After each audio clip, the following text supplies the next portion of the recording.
Salut, c'est Pascal et dans cette vidéo, la première de 2017, je veux te souhaiter une bonne année. Qu'elle t'apporte la santé, le bonheur et puis la réussite.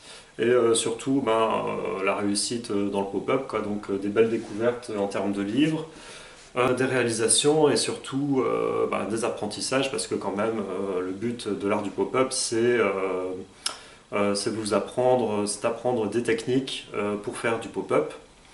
Alors dans cette vidéo, je vais parler de mes projets pour 2017 et faire le bilan de 2016. Alors en 2016, côté pop-up, j'ai pas fait grand chose, mais j'ai quand même fait ma participation au fanzine Cœur Grenadine. Alors c'est un fanzine satanique qui a été créé par Tartatin et donc ce fanzine il est basé sur la chanson Cœur Grenadine de Laurent Voulzy, interprété à la mode satanique. Et donc j'ai fait une tête satanique, une tête de bouc. Voilà. Et cette tête devrait apparaître dans le numéro collector, le troisième numéro, édition Luxe Collector, à la fin de 2017. Donc c'est un projet qui continue, c'est un peu en stand-by, il n'y a pas d'actualité frappante, mais en stand-by, on y travaille et avec la rentrée 2017, ça va reprendre, quoi. L'autre point en 2016 qui était prévu, c'était une formation avec le Cépage. Alors le Cépage, c'est un collectif de Liège pour l'animation à destination des jeunes, quoi. Donc j'avais programmé une formation pop-up de 2 jours ou 3 jours, je pense, 2 jours, qui devait avoir lieu en novembre, mais elle a été annulée parce qu'il n'y avait pas assez de participants. On n'avait pas atteint le seuil de 8 ou 10 participants et on a dû l'annuler. Il y avait quand même 6 personnes qui étaient inscrites et ça c'était super. Elle n'a pas eu lieu, pourquoi? Pour différentes raisons, je pense. Est-ce que les personnes pouvaient libérer 2 jours dans leur agenda pour se former? Pas forcément. Est-ce que on pouvait se rendre facilement à Bruxelles? Alors pour les Belges, oui. Bruxelles est super accessible, que ce soit à pied, à pied pour les Bruxellois, en métro, et en voiture par l'autoroute ou par le train, donc c'était très accessible. Mais sur le territoire de la Belgique, peut-être que c'était pas, il n'y avait pas assez de personnes qui pouvaient être intéressées et disponibles à ce moment-là. Et les Français, venir 2 jours sur Bruxelles pour faire une formation, à part les Lillois qui pourraient faire la navette, ça limitait fortement le nombre de personnes. Donc pour 2017, ce que je prévois, c'est encore de faire des formations, peut-être des ateliers dans des salons, ça c'est à voir, des événements ponctuels en petit comité, et aussi une formation en ligne. Enseigner comment faire les grenouilles. Alors les grenouilles, voilà, c'est les petites grenouilles qui sont super mignonnes. Donc je prévois une formation en vidéo qui vous dira comment faire ces grenouilles, donc avec tout un rappel sur le matériel, les gestes, comment faire des gestes précis, des trucs, des astuces pour plier, couper et coller le papier correctement et avoir de très belles finitions. Et une grosse partie sur les grenouilles en elles-mêmes, comment obtenir un beau résultat comme ceci, comment le faire vous-même et vous approprier les techniques, et aussi des techniques pour faire de la reliure et pas juste avoir une carte pop-up de grenouille, mais en faire un livre, quoi. Donc ça c'est prévu, c'est commencé.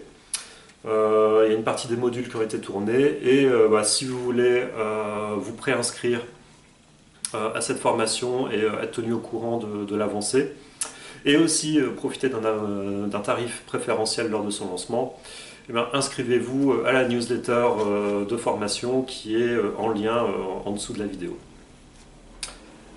Alors, si les vidéos marchent bien et que c'est un format qui me correspond, la formation vidéo, je pense aussi faire une autre formation sur les Méli-Mélo pop-up.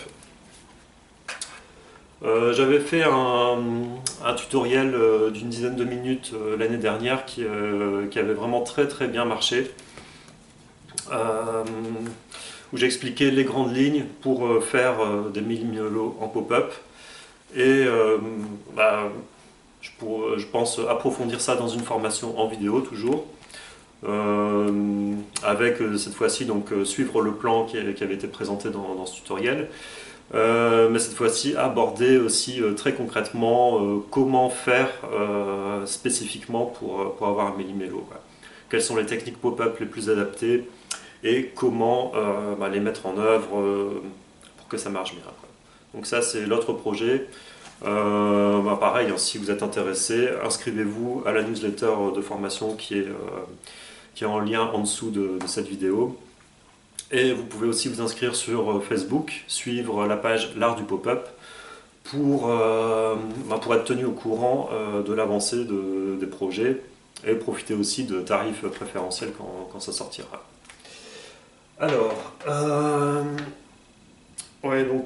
pour 2016 aussi, donc il y avait eu ces deux choses, la formation qui était prévue et, et la page Cœur Grenadine, enfin la page satanique pour Cœur Grenadine.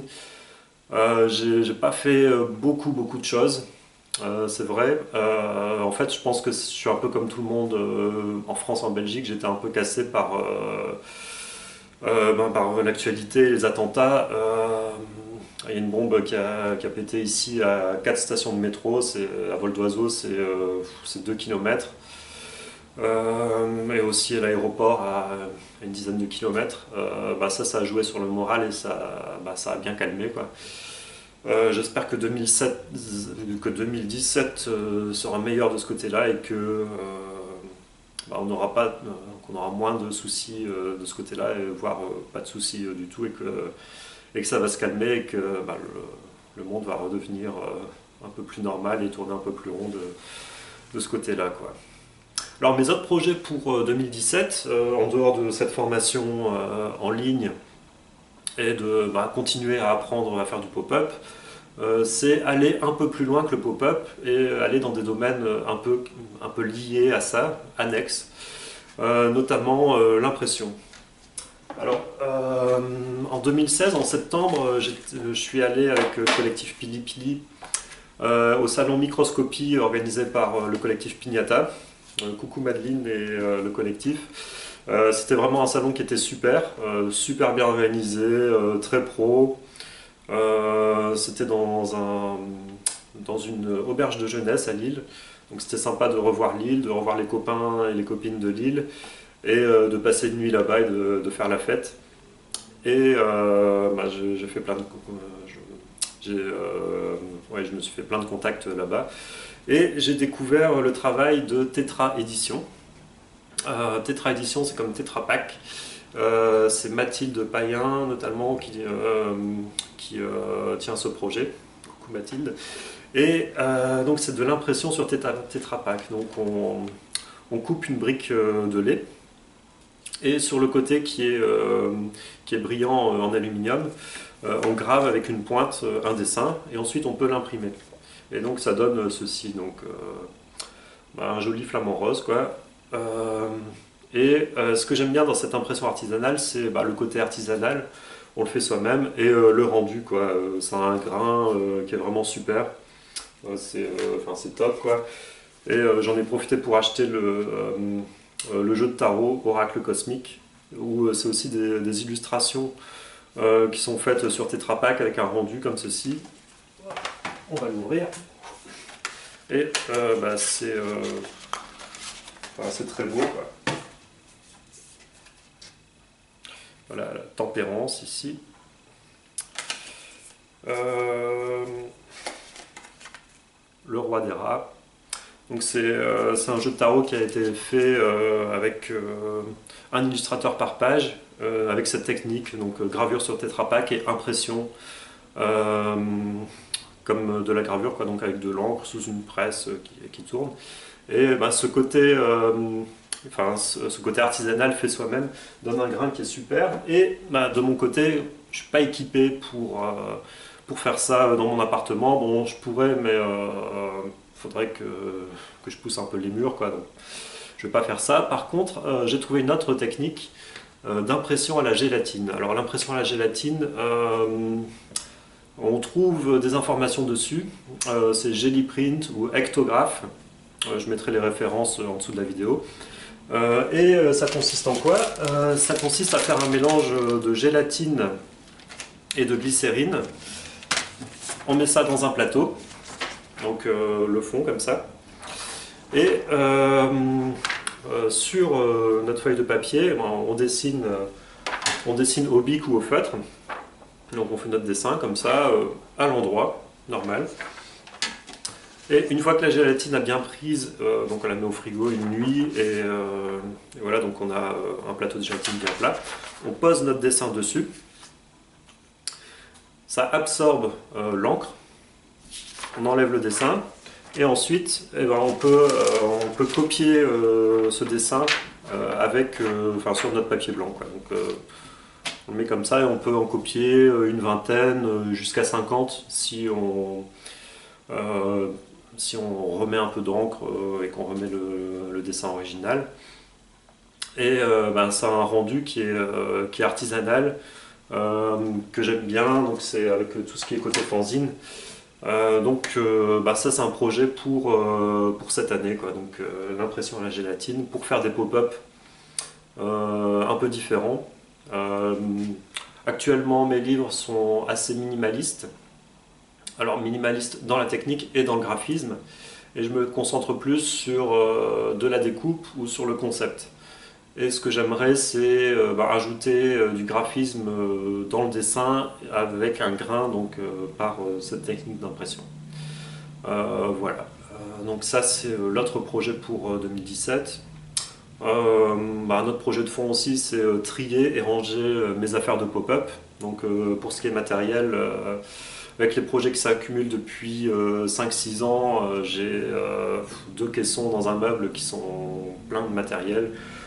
Donc du papier, du matériel pour faire le pop-up et des essais, quoi, des brouillons sur les projets. Et ça déborde de partout, quoi. Donc là je fais un tri, je jette, je stocke, je range au bon endroit. Et je fais de la place pour être plus efficace et retrouver du plaisir quand je veux m'y mettre et pas devoir d'abord fouiller pour trouver mon cutter, quoi. Voilà. Et je vais aussi trier mes livres. Les livres pop-up, donc ici j'en ai une partie, c'est à peu près, oui, les 2 tiers de pop-up sont là, il m'en reste encore un tiers ailleurs dans des caisses. Donc je vais trier ces livres et je les mettrai en vente ou à l'échange sur la bourse d'échange de livres pop-up. Donc cette bourse d'échange, c'est un groupe Facebook tout simplement.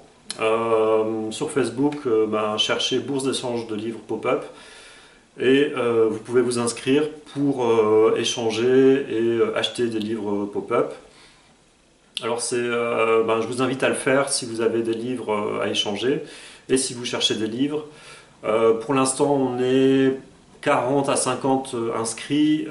On n'a pas encore atteint une masse critique qui permet d'échanger des livres de manière efficace. Et concrètement, il y a eu très peu d'échanges. Mais si les inscriptions se multiplient et que chacun participe, notamment en proposant des livres à l'échange et pas seulement en essayant d'obtenir des livres, on peut faire vivre ça et ça peut être super de découvrir de nouveaux livres en échange de livres dont on a fait le tour, quoi. Pour ma part, j'ai déjà fait plusieurs échanges ça marche bien localement en fait, donc avec des personnes sur Bruxelles et sur Lille. Et personnellement, je me concentrais sur des échanges sur la Belgique et le nord de la France. Je peux aussi faire des ventes de livres. Mais pour ça, il faut faire des colis. Et à partir de la Belgique, les tarifs sont assez élevés. Donc, pourquoi pas vendre des livres, mais là il faudrait qu'il y ait plusieurs livres qui soient achetés à la fois, et pour l'instant ça ne s'est pas encore fait. Mais quand j'aurai ma liste définitive de livres à l'échange et à la vente, on pourra mettre ça en place. Voilà pour cette vidéo de bonne année 2017. Donc les choses à retenir, c'est le pop-up, ça continue. Et cette année, il y aura des formations en vidéo. Donc inscrivez-vous à la page Facebook pour suivre l'actualité de tout ça. Inscrivez-vous à la newsletter pour profiter d'un tarif préférentiel. Et abonnez-vous aussi à la chaîne pour rater aucune vidéo cette année. Allez, à bientôt et à vos scalpels.